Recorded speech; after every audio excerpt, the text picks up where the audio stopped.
पुत्र स्नेह की फांसी ने उनके हृदय को जकड़ लिया था और अपने वचन से फिरना चाहते थे।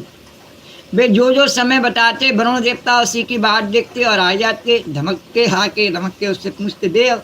तब रोहित को इस बात का पता चला कि मेरे पिताजी तो मेरा बलिदान करना चाहते हैं। एक दिन बेटे ने भी जान लिया, बोले पिताजी मुझे बहुत लाड़ प्यार करते हैं पर वास्तव में एक दिन ये बलि चढ़ा के मुझे वरुण को दे देंगे। तो जब उसे पता चला कि मेरे पिताजी मेरा बलिदान करना चाहते हैं, तब वे अपनी प्राणों की रक्षा के लिए हाथ में धनुष लेकर के और वन में चला गया, भाग गया घर से।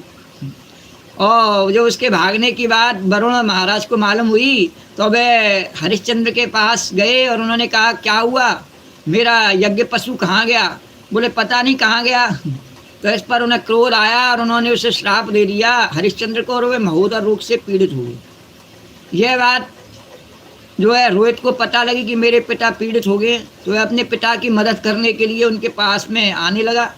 परंतु इंद्र ने उन्हें रोक दिया रोहित को, और उन्होंने कहा बेटा रोहित, यज्ञ पशु बनकर मरने की अपेक्षा तो पवित्र तीर्थ और क्षेत्रों का सेवन करते हुए पृथ्वी में विचरना ही अच्छा है। बोले वहाँ जाएगा मर जाएगा, क्या फ़ायदा।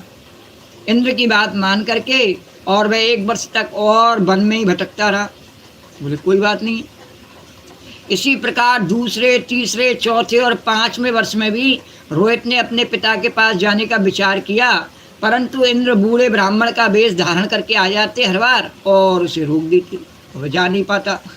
इस प्रकार 6 वर्ष तक रोहित वन में ही रहा, और 7वें वर्ष में जब वह अपने नगर लौटने लगा तब उसने अजीगर्त से उसके मंझले पुत्र सुनश्शेप को मोल ले लिया।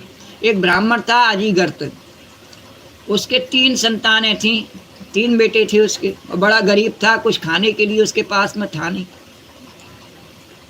तो ये उसने अजीगर्त को प्रस्ताव दिया रोहित ने कि बोले मैं राजा का बेटा हूँ हरिश्चंद्र का, और एक काम कर अपना एक बेटा मुझे दे दे, मैं उसे अपने पिता के पास में मेरी जगह बलि चढ़ाने के लिए दे दूँगा। एक बेटे को मुझे दे दे और मेरा भी काम बन जाएगा, मैं तुझे बहुत सा धन दे दूँगा, अपने पिता से दिलवाए दूँगा, तेरा भी काम बन जाएगा। और दोनों पति पत्नी सोचने लगे किस बेटे को दें 3 में से। तो बड़े बेटे की तरफ देख करके और माता ने कहा ये तो मुझे बहुत प्रिय, ऐसे नहीं दूँगी। छोटे बेटे की तरफ देख करके पिता ने कहा ये मुझे बहुत प्रिय, ऐसे मैं नहीं दूँगा।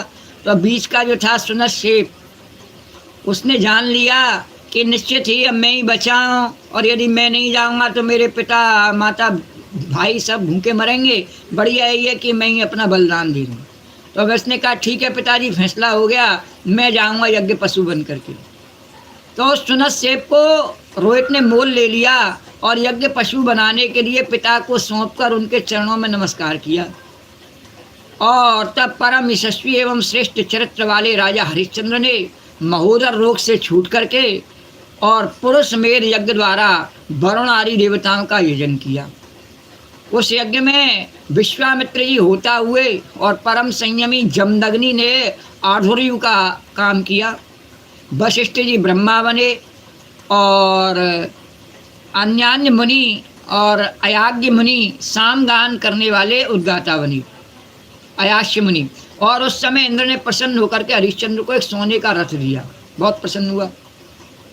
परीक्षित, आगे चलकर मैं सुनश्शेप का हाथ में वर्णन करूंगा, पर उस सुनश्शेप की बलि वरुण ले नहीं सके, इसका वर्णन आगे के अध्याय में किया जाएगा। हरिश्चंद्र अपनी पत्नी के साथ सत्य में दृढ़ता पूर्वक स्थित देख करके और विश्वामित्र जी बहुत प्रसन्न हुए। हरिश्चंद्र ने बाद में सत्य का व्रत लिया। पहले उसने वरुण को कई बार धोखा दिया, तब बाद में उसे इस बात से बड़ी ग्लानि हुई और उसने सत्य बोलने का वचन लिया, तभी से सत्यवादी बनी हुई बाद में। और उन्होंने और विश्वामित्र जी ने उन्हें ज्ञान का उपदेश दिया जिसका कभी नाश नहीं होता। उसके कारण राजा हरिश्चंद्र अपने मन को पृथ्वी में, पृथ्वी को जल में, जल को तेज में, तेज को वायु में और वायु को आकाश में स्थित करके आकाश को और अहंकार में उन्होंने लीन कर दिया। फिर अहंकार को महत्व तत्व में लीन करके उसमें ज्ञान कला का ध्यान किया और उससे अज्ञान को भस्म कर दिया। उसके बाद निर्वाण सुख की अनुभूति से उस ज्ञान कला का भी परित्याग कर दिया और समस्त बंधनों से मुक्त होकर के वे अपने उस स्वरूप में स्थित हो गए जो न किसी प्रकार बतलाया जा सकता है और न उसके संबंध में किसी प्रकार का अनुमान ही